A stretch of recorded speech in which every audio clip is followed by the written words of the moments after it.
Liverpool have been handed a welcome boost after Arne Slot provided an update on Alexander Isak.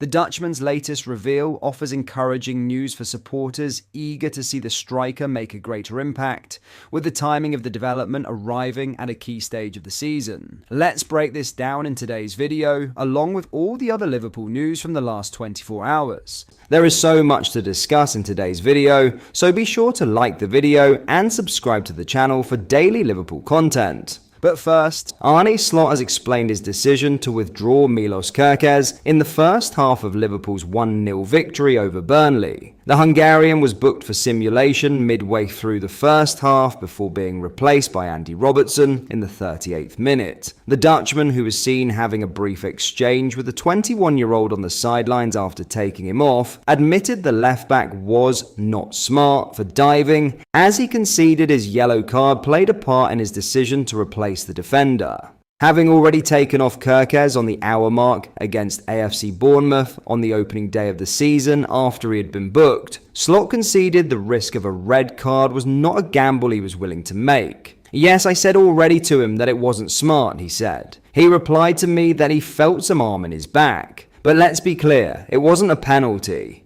It is funny that the two dives we have had in the 1 and a bit years I've been here, they have both led to a yellow card, so we're not really good at it. I see it happening a lot without the referee giving a yellow, but the moment we do it. It was a dive, he told me he felt something, but it wasn't a foul, so it's not smart.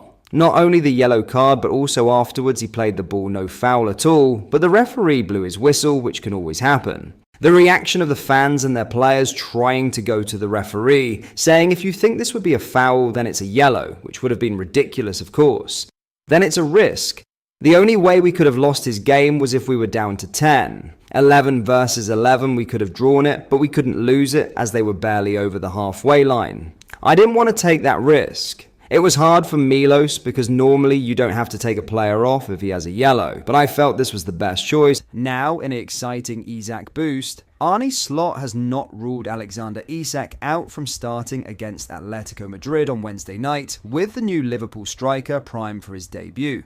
Isak will be in the squad for Liverpool's Champions League opener and could even be in contention to replace Hugo Ekitike up front. After sitting out the 1-0 win over Burnley at the weekend, instead focusing on training, the new number 9 is ready for at least 45 minutes. Speaking in his pre-match press conference on Tuesday, Slot confirmed that Isak will be involved against Atletico and hinted that he could start. "There's definitely a chance because he's in the squad," he said when asked the chances of Isak featuring. "Then there's a chance to play. Normally I would say 99.9% sure, but I can say it's 100% sure that he will not play 90 minutes, but he's part of the squad. It's already a Champions League game to look forward to, but if people look forward to his playing time, that could happen tomorrow as well."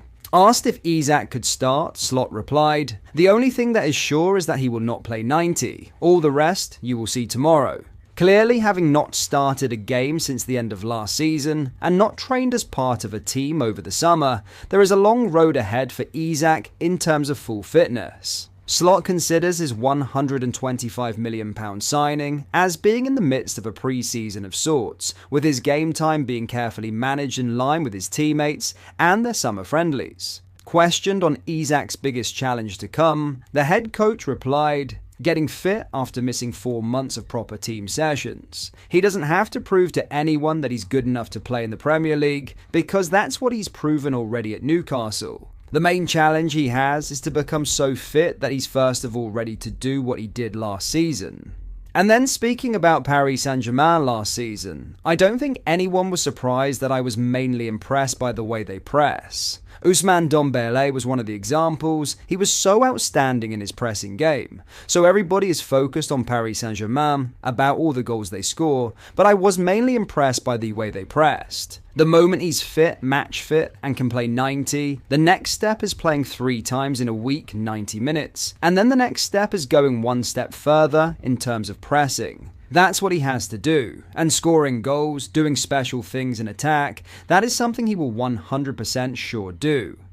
In other news, Liverpool's record-breaking summer window was a statement of intent, but the one deal they couldn't get across the line continues to cast a long shadow. Mark Guehi. The Crystal Palace defender came agonisingly close to becoming a red, even undergoing a medical at Anfield before Palace dramatically pulled the plug on deadline day. Liverpool had agreed a £35 million fee, Guehi wanted the move, and everything was in place, until it wasn't. For Arne Slot, who admitted it was ridiculous to deny how close the deal had been, it remains a rare frustration in what was otherwise a hugely successful summer rebuild. Now comes the real obstacle. Guehi's contract at Selhurst Park expires next summer, and while that opens up the possibility of Liverpool snapping him up on a free, it also throws the door wide open to Europe's elite. Real Madrid, Barcelona, Bayern Munich, Inter Milan and Juventus are all circling, while Manchester City are reportedly ready to battle Liverpool head-on for his signature. From January 1st, Guehi will be free to talk to overseas clubs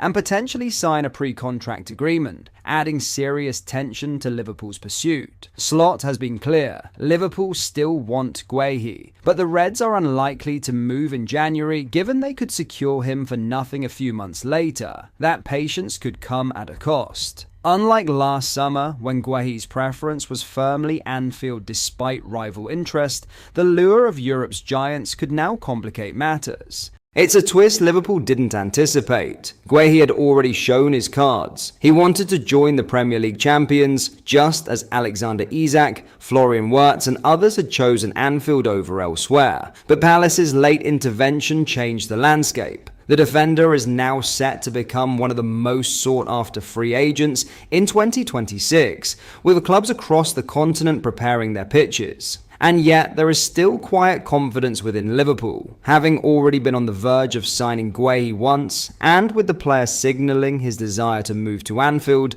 the Reds believe they hold the inside track. Slot himself hinted as much, suggesting it was a pity for both Liverpool and the player that the deal collapsed, while leaving the door firmly open for another attempt. The question is whether Liverpool's patience pays off, or whether waiting for a free transfer only invites more competition than they can handle. One thing is certain, Guehi remains high on their agenda, and if not for Palace's last-minute intervention, he would already be wearing red. The chase for Mark Guehi isn't over. In fact, it's only just beginning. But that is all for today's video. Thank you for watching. I hope you enjoyed. If you did, please drop a like on the video and subscribe to the channel for daily Liverpool content. We post all the latest Liverpool news every day, so join our fast-growing community so you never miss out. Thank you. I'll see you in the next video.